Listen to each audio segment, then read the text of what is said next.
The Witch. Once upon a time there was a peasant whose wife died, leaving him with 2 children, twins, a boy and a girl. For some years the poor man lived on alone with the children, caring for them as best he could. But everything in the house seemed to go wrong without a woman to look after it, and at last he made up his mind to marry again, feeling that a wife would bring peace and order to his household and take care of his motherless children. So he married, and in the following years several children were born to him. But peace and order did not come to the household, for the stepmother was very cruel to the twins and beat them and half starved them and constantly drove them out of the house, for her one idea was to get them out of the way. All day she thought of nothing but how she should get rid of them, and at last an evil idea came into her head, and she determined to send them out into the great gloomy wood where a wicked witch lived. And so one morning she spoke to them, saying, "You have been such good children that I am going to send you to visit my granny, who lives in a dear little hut in the wood. You will have to wait upon her and serve her, but you will be well rewarded, for she will give you the best of everything." So the children left the house together, and the little sister, who was very wise for her years, said to the brother, "We will first go and see our own dear grandmother and tell her where our stepmother is sending us." And when the grandmother heard where they were going, she cried and said, "You poor motherless children, how I pity you, and yet I can do nothing to help you. Your stepmother is not sending you to her granny, but to a wicked witch who lives in that great gloomy wood. Now listen to me, children. You must be civil and kind to everyone, and never say a cross word to anyone, and never touch a crumb belonging to anyone else. Who knows if, after all, help may not be sent to you?" And she gave her grandchildren a bottle of milk and a piece of ham and a loaf of bread, and they set out for the great gloomy wood. When they reached it, they saw in front of them, in the thickest of the trees, a queer little hut, and when they looked into it, there lay the witch, with her head on the threshold of the door, with one foot in the corner and the other in the other corner, and her knees cocked up, almost touching the ceiling. "Who's there?" she snarled in an awful voice when she saw the children. And they answered civilly, though they were so terrified that they hid behind one another and said, "Good morning, Granny. Our stepmother has sent us to wait upon you and serve you." "See that you do it well, then," growled the witch. "If I am pleased with you, I'll reward you. But if I am not, I'll put you in a pan and fry you in the oven. That's what I'll do with you, my pretty dears. You have been gently reared, but you'll find my work hard enough. See if you don't." And so saying, she set the girl down to spin yarn, and she gave the boy a sieve in which to carry water from the well, and she herself went out into the wood. Now, as the girl was sitting at her distaff, weeping bitterly because she could not spin, she heard the sound of hundreds of little feet, and from every hole and corner in the hut, mice came pattering along the floor, squeaking and saying, "Little girl, why are your eyes so red? If you want help, then give us some bread." And the girl gave them the bread that her grandmother had given her. Then the mice told her that the witch had a cat, and the cat was very fond of ham.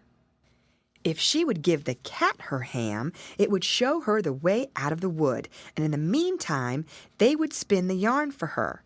So the little girl set out to look for the cat, and as she was hunting about, she met her brother, in great trouble because he could not carry water from the well in a sieve, as it came pouring out as fast as he put it in. And as she was trying to comfort him, they heard a rustling of wings, and a flight of wrens alighted on the ground beside them, and the wrens said, "Give us some crumbs, then you need not grieve, for you'll find the water will stay in the sieve." Then the twins crumbled their bread on the ground, and the wrens pecked it, and chirped and chirped. And when they had eaten the last crumb, they told the boy to fill up the holes of the sieve with clay, and then to draw water from the well. So he did what they said and carried the sieve full of water into the hut without spilling a drop. When they entered the hut, the cat was curled up on the floor, so they stroked her and fed her with ham and said to her, "Pussy, gray pussy, tell us how we are to get away from the witch."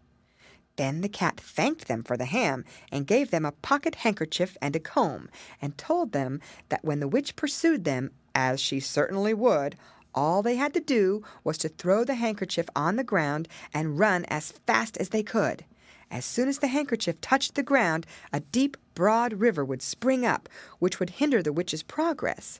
If she managed to get across it, they must throw the comb behind them and run for their lives, for where the comb fell, a dense forest would start up, which would delay the witch so long that they would be able to get safely away. The cat had scarcely finished speaking when the witch returned to see if the children had fulfilled their tasks. "Well, you have done well enough for today," she grumbled. "But tomorrow you'll have something more difficult to do. And if you don't do it well, you pampered brats, straight into the oven you go." Half dead with fright and trembling in every limb, the poor children lay down to sleep on a heap of straw in the corner of the hut. But they dared not close their eyes and scarcely ventured to breathe. In the morning, the witch gave the girl 2 pieces of linen to weave before night, and the boy a pile of wood to cut into chips. Then the witch left them to their tasks and went out into the wood. As soon as she had gone out of sight, the children took the comb and the handkerchief, and taking one another by the hand, they started and ran and ran and ran. At first they met the watchdog, who was going to leap on them and tear them to pieces, but they threw the remains of their bread to him, and he ate them and wagged his tail. Then they were hindered by the birch trees, whose branches almost put their eyes out.